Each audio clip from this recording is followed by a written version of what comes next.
Quando o deságio previsto no plano de recuperação judicial pode ser interpretado como um calote. Eu sou Marcelo Andreatta, advogado, professor universitário licenciado e criador desse canal que pretende dividir com você conteúdos importantes de direito empresarial, especialmente da área de recuperação judicial. Essa é uma das grandes discussões travadas, especialmente por quem não conhece essa sub-área de direito empresarial que é a área de recuperação judicial e falências, esse ecossistema empresarial no qual se insere a Lei 11.101 de 2005. Então, para quem é da área civil, trabalhista, tributária, observa o plano de recuperação judicial, percebe um deságio na forma de pagamento dos credores e vê nisso um calote, vê nisso uma espécie de fraude, sem entender o espírito da recuperação judicial. Na realidade, essa crítica é ouvida cotidianamente pelos operadores desse microsistema jurídico inserido no direito brasileiro a partir da Lei 11.101 de 2005. Então, assim, eu pretendo conversar com você sobre essa questão do ponto de vista prático, estabelecendo as bases com o direito empresarial, com a prática forense e demovendo você, é essa a minha intenção, demover você dessa leitura equivocada, dessa leitura torta de aspas, calote, aspas, fraude, quando se depara frente a um deságio, tá bem? Então essa é a minha intenção, deliberadamente eu quero convencer você a não mais pensar com esse paradigma e quero convencer você que vale a pena sim, para os credores aceitar deságios diante de algumas circunstâncias. Então, sim, existem algumas situações em que o deságio pode ser quase enquadrado como um calote, mas em regra, o plano de recuperação judicial é estabelecido de modo a que isso não ocorra, tá bem? Então vamos lá, pelo início. Vamos começar pelo começo. O que é um deságio?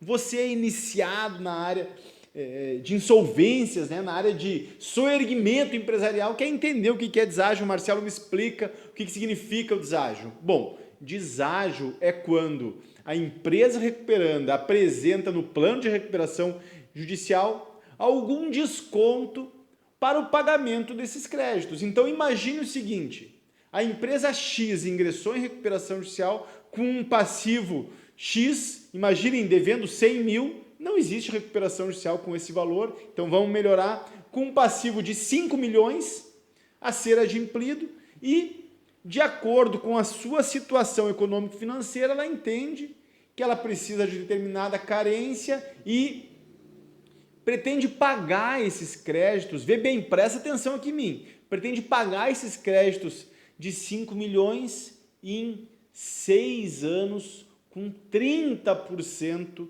de deságio.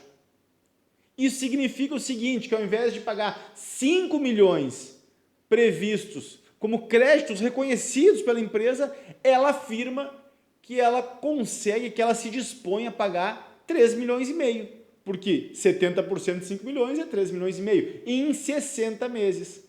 Portanto, o deságio apresentado aos credores é de 30%. Eu não vou entrar aqui no mérito de classes que podem e que não podem receber esse deságio. Adianto que a classe trabalhista tem todo um tratamento peculiar que eu já abordei em algum vídeo, mas vou abordar do ponto de vista do procedimento de apuração desse crédito e não vai ser nesse momento. Eu quero só chamar a atenção que deságio de 30% significa que se a empresa assumiu o passivo de 5 milhões e ela apresenta um deságio de 30%, ela pretende pagar 3 milhões e 500 mil destes 5 milhões.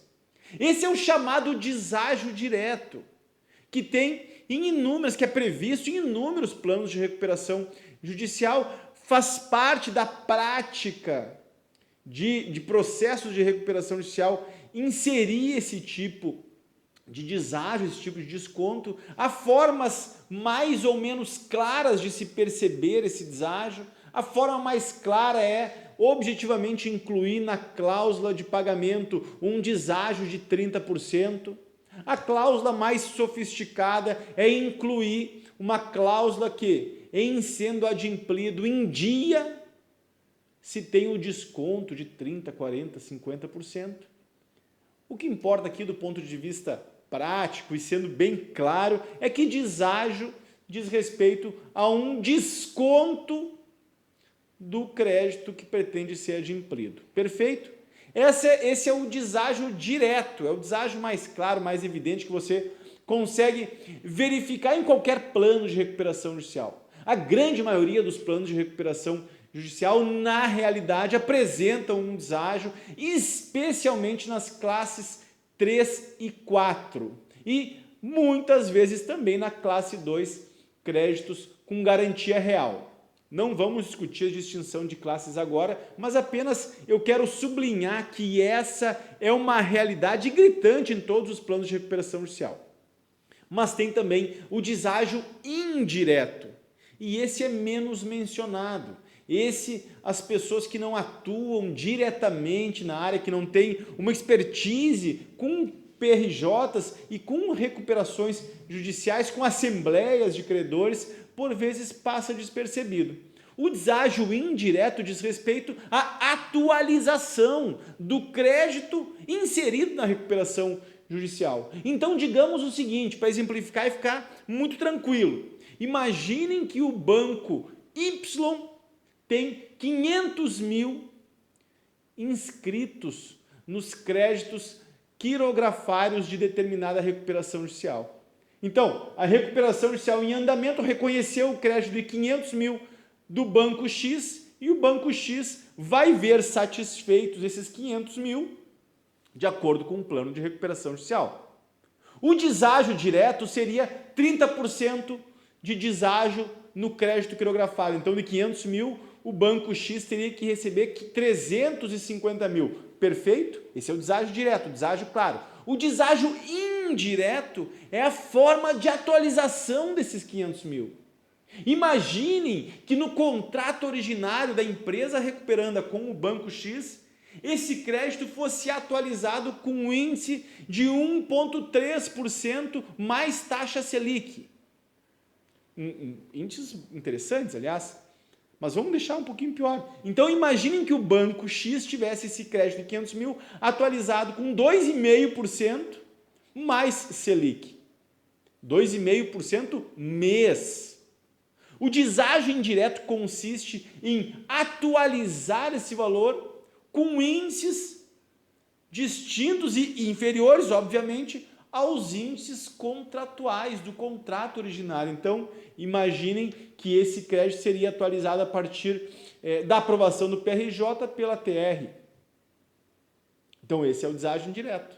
O ganho no longo prazo da atualização com taxa TR em relação a 2,5% mais Selic, a diferença aqui é sofisticada, é robusta, é significativa. Coloquem esse cálculo em 8 anos. Portanto, o deságio direto é o desconto puro e simples, que você percebe no cálculo aritmético, e o deságio indireto é a alteração das condições de atualização do crédito originário com relação ao crédito incerto no plano de recuperação judicial. Entendido o que é deságio direto e indireto, sabendo que estas são questões corriqueiras nos processos de recuperação judicial e que devem ser objeto de atenção para quem atua, seja como advogado de recuperanda, quanto como advogado de credores, quero agora responder objetivamente quando que o deságio pode ser enquadrado, compreendido como um calote. Em regra, tal plano de recuperação judicial é apresentado junto com um laudo de viabilidade econômica. Quem vai sustentar o plano de recuperação judicial é o laudo de viabilidade econômica e financeira anexo ao plano. Por isso que sequer faz sentido atualizar o plano de recuperação judicial sem atualizar o laudo de viabilidade econômica, como se as condições para pagar de forma A ou B fossem possíveis sem alterar o laudo que viabiliza esse pagamento. Já mencionei isso em outro em outro vídeo, procurem nesses nossos vídeos no YouTube que vocês vão encontrar. Mas eu quero voltar aqui para chamar a atenção para uma resposta objetiva com relação à questão do calote. Vê bem, o que justifica, o que fundamenta um plano de recuperação judicial é o laudo de viabilidade. Se a viabilidade da empresa passa por apresentar um deságio de 30%, significa que não tem nenhuma fraude em apresentar e discutir 30%, 40%. Porque o contrário disso é convolução e falência.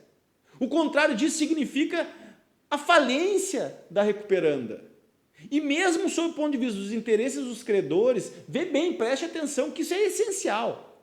Mesmo sob o ponto de vista do interesse dos credores, é muito melhor receber 70% do crédito, em algumas circunstâncias 60% do crédito. Eu ouso dizer que em algumas circunstâncias 40% do crédito, do que convolar em falência uma recuperanda e não receber valor algum. Que é o que acontece especialmente com os credores quirografários quando a recuperanda convola em falência, quando há convolução em falência. O que acontece é esse desenho.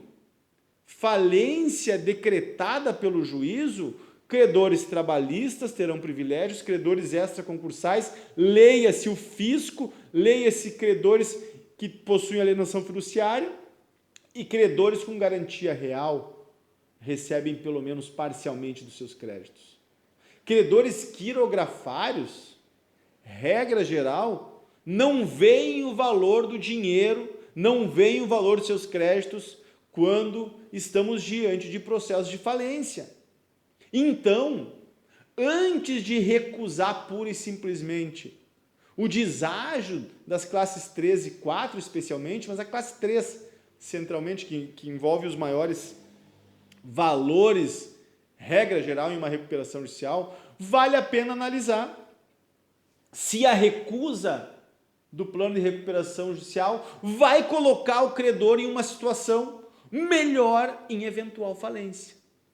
Esse é o cálculo, e vê bem, esse cálculo não é um cálculo que o Marcelo está aqui apresentando, esse é um cálculo que inclusive já está apreciado pelos tribunais superiores quando se analisa o abuso do direito do voto em Assembleia de Credores em Recuperação Judicial. Existem decisões judiciais que reconhecem voto abusivo ao credor que injustificadamente recusa o plano de recuperação judicial, tendo em vista que essa recusa injustificada coloca esse credor em situação pior no caso da empresa em recuperação vir à falência.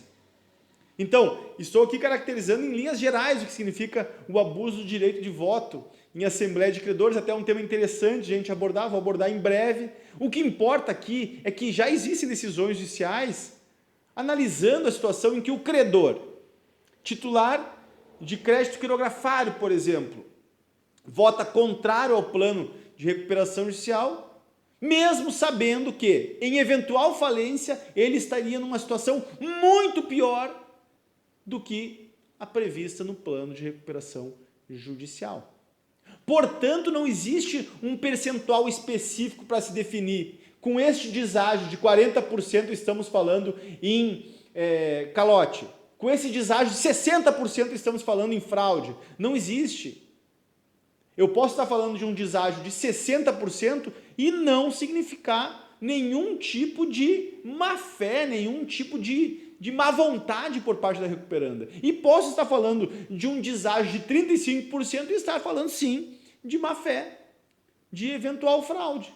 Por quê? Porque esses índices de 35%, de 50%, de 60% devem estar justificados no laudo de viabilidade econômica da empresa.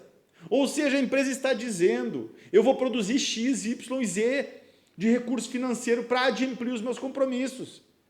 Esses compromissos serão regiamente pagos de acordo com essa planilha e dessa previsão do plano de recuperação judicial. Mais que isso, tudo tudo que está previsto no PRJ estará sob a fiscalização do juízo através da figura do administrador judicial. Encerrando, quando nós estamos diante de críticas ao plano de recuperação judicial, especialmente em relação a deságio, nós não temos o direito de afirmar inicialmente estar diante de fraude ou de calote. Por quê? Porque esses índices podem ser discutidos com os credores, mas eles decorrem de uma lógica econômico-financeira e uma lógica econômico-financeira que aponta a possibilidade de adimplêmento nestas condições. O contrário disso significa uma insuficiência econômica para recuperando, que vai levar inevitavelmente à falência, o que não é bom para o mercado, o que não é bom para os credores, o que não é bom para os trabalhadores, o que não é bom para o Estado com relação aos tributos que a recuperanda também recolhe. Então, a lógica é um pouco mais complicada do que olhar o índice e criticá-lo. Por último, chama atenção também que o princípio da preservação da empresa não é igual à empresa poder fazer qualquer coisa. Eventualmente, o próprio empresário titular da empresa pode ser afastado, mas é importante frisar que o sistema de justiça, esse microsistema previsto na Lei 11.101, privilegia a recuperação da empresa porque esse sistema reconhece que a falência é um mal maior. E quem conhece a prática sabe disso. É uma pena conhecer uma empresa que já gerou empregos, já gerou renda, já foi uma potência em determinada região, virar prédios abandonados, veículos abandonados e todo um rico potencial ser simplesmente desprezado pelo mercado e pela sociedade. Empresa é igual a atividade. A gente tem isso na primeira aula de Direito de Empresa na faculdade. Empresa é igual a atividade econômica. Enquanto está em atividade, a recuperanda tem um valor. E esse valor serve especialmente para adimplir os compromissos firmados. A partir do momento que a empresa ingressa numa situação falencial, todo esse valor em potencial se desvai como um castelo de cartas. E aí fica muito mais difícil recuperar esses ativos, né? Quando não estão em operação, valem muito menos isoladamente do que ainda quando estão em atividade, e quem perde com isso são os trabalhadores, são os credores, enfim, a sociedade como um todo. Espero que você tenha entendido o que eu tentei passar aqui. Na verdade, esse é um tema muito controvertido nas recuperações judiciais, o tema do deságio direto e indireto. Eu tracei aqui algumas lições iniciais que eu vou abordar em breve, quando eu vou abordar especialmente a questão do crédito trabalhista, a situação da verificação desse crédito e do seu regular pagamento em momento oportuno. Curta nosso canal, siga o meu Instagram e o meu Face, porque muita coisa boa vem por aí. Grande abraço, até mais!